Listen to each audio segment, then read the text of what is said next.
Ambulance मामले में नाम आने पर अलका राय ने सफाई पेश की और कहा है कि यह खबर पूरी तरह गलत है।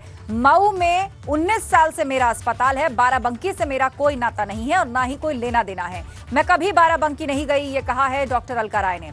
मामले में पूरी जांच कर सकते हैं। अलका राय ने यह भी बातें कही हैं। एम्बुलेंस से मेरा कोई कनेक्शन नहीं है। मुख्तार मऊ से विधायक है और इसी नाते उन्हें जानते हैं। 2002 से मैं मऊ आई, तब से वो जेल में है। ये बातें कही अलका राय ने एबीपी गंगा से फोन पर बातचीत में।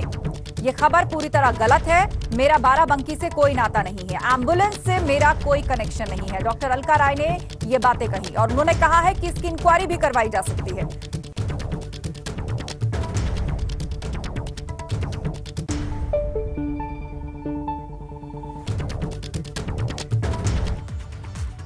उधर सुप्रीम कोर्ट ने मुख्तार अंसारी को यूपी भेजने का पंजाब सरकार को 2 हफ्ते का वक्त दिया है और ऐसे में मुख्तार अंसारी के परिवार को उसकी जान का डर भी सताने लगा है। मुख्तार की पत्नी आफशा अंसारी ने राष्ट्रपति रामनाथ कोविंद को चिट्ठी लिखी, जिसमें आफशा ने मुख्तार की सुरक्षा सुनिश्चित करने की गुहार लगाई। आफशा ने मुख्तार के पंजाब से यूपी लाने के दौरान उसकी सुरक्षा को सुनिश्चित करने की बात कही है। आफशा ने आशंका जताई कि पंजाब से बांदा लाते वक्त फर्जी मुठभेड़ दिखाकर मुख्तार की हत्या की जा सकती है।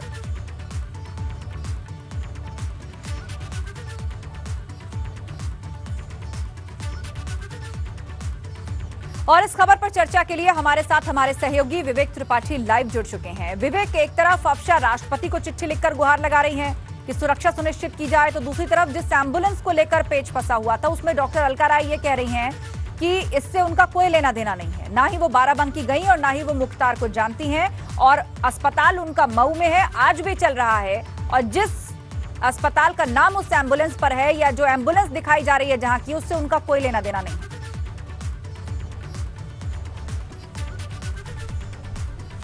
जी आस्था, देखिए जो अस्पताल बाराबंकी का है वो इन्हीं अलका राय, डॉक्टर अलका राय के नाम का है। ये कुछ साल पहले इन्होंने ये अस्पताल की, अपने जो मूल इनका अस्पताल मऊ में है उसकी एक ब्रांच यहाँ पर शुरू की थी। वो ब्रांच इसलिए शुरू की थी ताकि जो पीजीआई आते हैं, पूर्वांचल के जो मरीज यहाँ पीजीआई में भर्ती होते हैं, उनको वहाँ पर रखा जा सके, उनका ट्रीटमेंट। कई लोग ऐसे होते हैं, कई मरीज ऐसे होते हैं जो भर्ती नहीं हो सकते हैं किसी वजह से, या वहाँ पर बेड उपलब्ध नहीं है, इस वजह से इस अस्पताल की स्थापना की गई थी। लेकिन ज़्यादा फायदा नहीं हुआ और ये 5 साल पहले अस्पताल बंद। आज जो एम्बुलेंस का हम लोगों ने रजिस्ट्रेशन पेपर निकाले हैं, कागजात निकाले हैं, उसमें साफ तौर पे डॉक्टर अलका राय का नाम लिखा हुआ है। ये भले ही इनकार कर रही हूँ इस बात से, लेकिन रजिस्ट्रेशन पेपर पे लिखा हुआ है। और जो उनका मऊ में मूल अस्पताल है श्याम सैन करके, वो उसी नाम से यहाँ पर बाराबंकी में ये अस्पताल चल रहा था। 5 साल पहले ये अस्पताल बंद हो गया है। अब चूंकि डॉक्टर अलका राय बीजेपी में हैं, वहाँ की स्थानीय प्रतिनिधि हैं और उनकी पॉलिटिक्स भी ठीक ठाक है मऊ में, और मुख्तार अंसारी से जब उनका जुड़ाव हो गया है तब इस बात को वो इनकार कर रही हैं, उससे जुड़ाव से इनकार कर रही हैं। जबकि पुलिस और प्रशासन और खुफिया सूत्रों के मुताबिक अलका राय के मुख्तार से करीबी संबंध हैं। एक बहुत महत्वपूर्ण बात ये भी पता चली है, चूंकि इनके मुख्तार से संबंध है, इसलिए सिर्फ इसी वजह से इनको मऊ से कई बार इन्होंने चुनाव लड़ने की कोशिश की, विधायक के लिए इन्होंने आवेदन किया था, लेकिन इनको टिकट नहीं मिला। मुख्तार से संबंध होने की वजह से इनको बार बार बीजेपी में इग्नोर किया जाता है।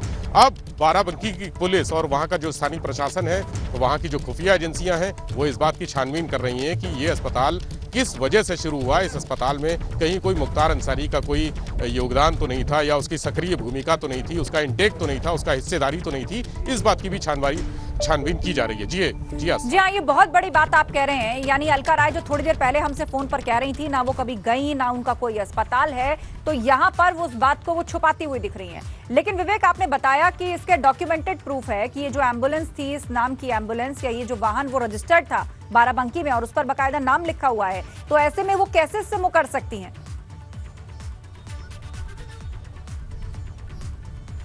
बिल्कुल, ये जांच का विषय है। अब चूंकि बाराबंकी पुलिस और वहां की जो स्थानीय खुफिया इकाई है इस बात की जांच कर रही है कि ये अस्पताल किन परिस्थितियों में शुरू हुआ था, मुख्तार का इनसे क्या संबंध है। देखिए, बाराबंकी में कुछ लोग ऐसे हैं, बाराबंकी लखनऊ रोड पर एक मुख्तार का गुर्गा रहता है, जिसके इनसे मुलाकात होने की बात भी सामने आई है। मुख्तार का करीबी है, जो मुख्तार का सारा काम बाराबंकी में देखता है। जो वहाँ पर जो माफिया हैं, वहाँ के जो स्थानीय माफिया हैं, छोटे मोटे गुंडे हैं, उनसे भी इन लोग के जो मुख्तार के संबंध हैं, वो सारा गुर्गा लखनऊ रोड पर रहने वाला वही डील करता है, वो भी अक्सर अलका राय के अस्पताल आते जाते देखा गया था। जो एम्बुलेंस है मुख्तार के पास इस समय रोपड़ जेल में जो एम्बुलेंस है वो बता रहे हैं कि करीब 2 साल से ज़्यादा समय हो गया वो मुख्तार के साथ ही चल रही है। ये भी किसी सूत्र ने बताया है, पुलिस अधिकारी जो आधिकारिक सूत्र हैं उन्होंने बताया है कि इसी एम्बुलेंस से जब मुख्तार यहाँ बांदा जेल में बंद था तब भी चलता था, लखनऊ में जब आया है वो पीजीआई में इलाज कराने तब भी इसी एम्बुलेंस से चल रहा था। अभी जो पुलिस है वो कुछ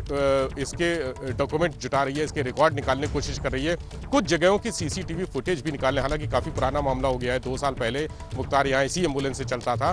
कोशिश की जा रही है कि अगर फुटेज मिल जाते हैं तो उसके हिसाब से, उसके मुताबिक, फुटेज के मुताबिक आगे की कार्रवाई पुलिस करेगी और इस कानूनी कार्रवाई में डॉक्टर अलका राय भी जद में आ सकती हैं। मुख्तार के मददगार के तौर पर उनको चिन्हित किया गया है, पुलिस ने चिन्हित किया है, लेकिन अभी कोई कानूनी कार्रवाई नहीं कर रही है। पहले पुलिस अपने सारे रिकॉर्ड्स जुटाने की कोशिश कर रही है कि सारे तथ्य उसके हाथ में आ जाए, उसके बाद आगे का कदम उठाया जाएगा। जी आस्था जी, और थोड़ी देर पहले उन्होंने हमसे बातचीत की विवेक, और उसमें उन्होंने ये भी कह दिया कि बाराबंकी ना वो कभी गई हैं, बल्कि बाराबंकी से इतना ही नाता है कि जब लखनऊ जाते हैं तो बीच रास्ते में बाराबंकी पड़ता है, लेकिन अब तो यहाँ पर उनका अस्पताल किसी जमाने में होने की बातें सामने आ रही हैं। बहुत शुक्रिया, फैक्ट्स पर नजर बनाए रखिए, आगे हम आपसे अपडेट लेते रहेंगे।